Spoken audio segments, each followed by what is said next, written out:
Hello guys, today we are having the second MIVA cookery class and we'll be having something really special, something from Africa, from Eritrea. We'll be learning how to make injera with Eritrean coffee. Our guest host today is Senite. Senite is from Eritrea, also living in Warsaw, Poland, and she'll be teaching us how to make injera.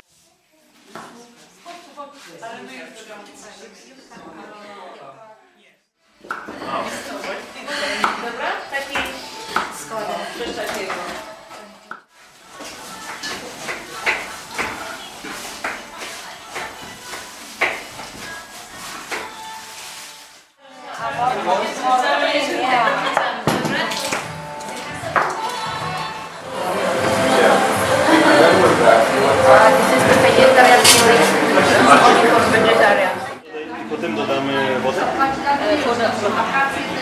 Więc to boil trochę.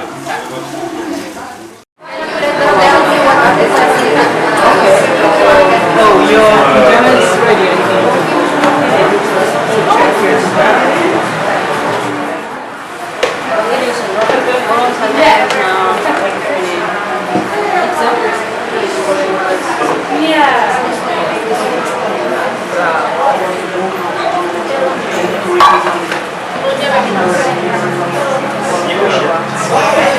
Szefowo, teraz naleśnik bez niczego.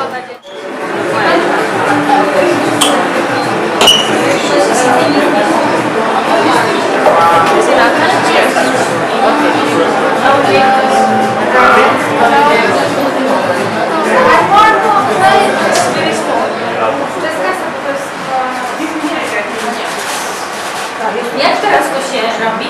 Teraz tak wiem sobie najpierw to, tak, wiesz, robisz o, tu i tutaj dodać kurczakę i potem coś.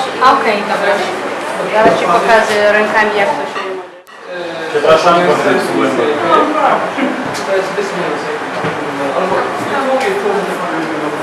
To się rękami, ale jak nie możecie rękami, to się można jeszcze